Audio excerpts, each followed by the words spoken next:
If you've been sitting on the fence about selling your home in the DC area and you've been Googling, is now a good time to sell at 11 o'clock at night, this episode is for you. Welcome back. I'm James Buckley with Canopy Property Group, and I've been selling real estate in DC, Maryland, and Northern Virginia for over 15 years. And I can tell you, right now is one of the most misunderstood moments I've seen in this market in a long time.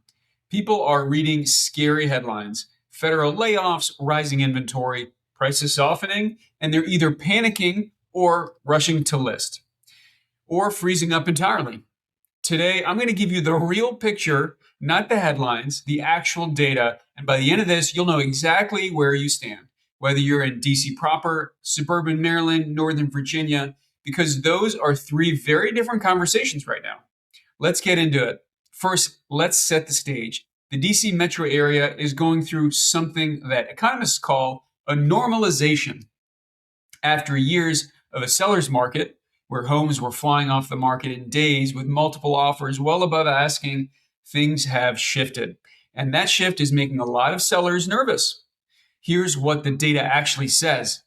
Bright MLS, which is the primary listing service for our region and one of the most credible data sources we have, is projecting that the DC metro will be the only mid-Atlantic region to see a price decline in 2026. We're talking about a roughly 1% drop, so it's not catastrophic. But the regional median price is expected to move from about $623,000 last year down to around $617,000 this year. Now, before you panic, let me give you some perspective. 1% on a $617,000 home. That's about $6,000. That's not a crash. That's not even a correction, really. That's a market exhaling after years of running a fever. After listings across the metro are up over 30% year over year, that's real. That means buyers have more choices than they did a year ago. And when buyers have choices, they become more selective. They take more time and they push back harder on price and condition. Days on market are also up across the board. In DC proper, homes are averaging around 108 days on the market. In Northern Virginia, it's closer to 35 to 44 days, depending on the submarket. Suburban Maryland sits somewhere in between. That's the macro picture. But here's what I want you to really take away. The DC metro is not one market. It never has been. But that distinction matters more today than it ever has. So let me break this down by where you actually live, because your zip code is telling a completely different story depending on which side of the state line you're on. If you're in DC proper, this is where the market has softened the most. And the reason is specific. Federal government uncertainty, DOGE, workforce reductions, return to office mandates, reduction in force is hitting demand in DC harder than anywhere else in the region. People don't know if they're going to have a job tomorrow. And that hesitation is directly showing up in buyer activity. Now that uncertainty is starting to subside a little bit, but condos in DC are getting hit the hardest. Remote work reduced demand for small urban units. Inventory is piling up, and HOA fees are creating an additional layer of resistance. If you're selling a DC condo, you need to go in with eyes wide open, price aggressively on day one, and do not expect the market to reward wishful thinking. Single-family homes in strong DC neighborhoods, Capitol Hill, Georgetown, Cleveland Park, for example, are holding up better. But even those sellers are seeing more contingencies, more inspection negotiations, and longer timelines than they saw 2 or 3 years ago. If you're in Northern Virginia, this is a fundamentally different story. And this is where I see the biggest disconnect between what sellers hear in the news and what is actually happening on the ground. Arlington and Alexandria are outperforming the rest of the region. NVAR and George Mason forecast is projecting around 4% price appreciation for Arlington single-family homes this year, and even higher for Alexandria.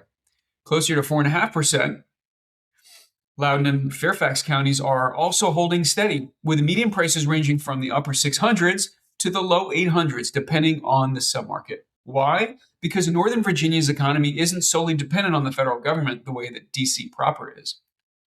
You've got defense contractors, tech, Amazon's HQ2 effect in Arlington. There's a private sector cushion that DC simply doesn't have. Show-ready homes in Northern Virginia are still moving in 17 to 35 days and closing at 99 to 100% of asking price. That's still a functional seller's market if you show up. In suburban Maryland, Montgomery County, Prince George's County, you're in the middle. Contract activity is actually up year over year, about 17% in January 2026 versus January 2025, which is a real positive signal. But days on the market have jumped significantly, from 30 days last year to 54 days this year in some submarkets. Montgomery County in particular is being described as the Goldilocks market of the DC Metro right now. Not too hot, not too cold. Buyers have options, but well-priced homes are still getting absorbed. Okay, so given everything I just laid out, is now a good time to sell? The real answer is it depends on three things: why you're selling, where your home is, and whether you're willing to price it correctly. Let me take those one at a time. Why are you selling? If you're selling because of a life event, job change, growing family, divorce, estate, downsizing, the market timing conversation is almost irrelevant. You sell when you need to sell. And here's what I tell you. DC metro area homes values are still roughly 69% above the national median. Most sellers who bought even 5 or 6 years ago have significant equity. A 1% price softening doesn't wipe that out.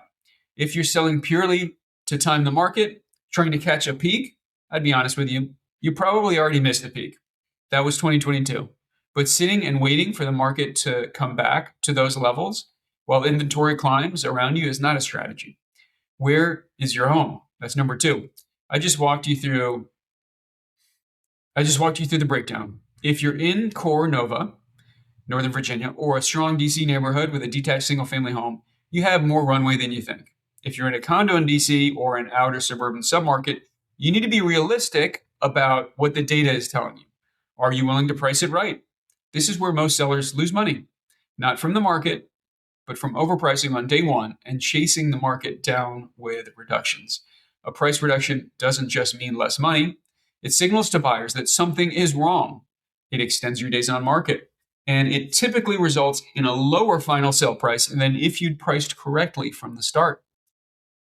The sellers winning in this market are the ones who come in priced accurately, show up in great condition, and execute a real marketing strategy. The sellers struggling are the ones who priced for 2022 and are now on their third price drop. So let me bring this home. Is now a good time to sell in the DC area? The honest answer is yes, with conditions.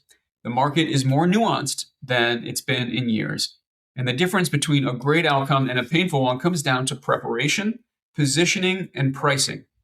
If you're thinking about selling in DC, Maryland, or Northern Virginia this year, the most important thing you can do now is get a real comparative market analysis, not a Zillow estimate, not a Redfin algorithm. A comparative market analysis or a home value analysis by a good realtor done by someone who actually knows your neighborhood, your property type, and what buyers are paying right now.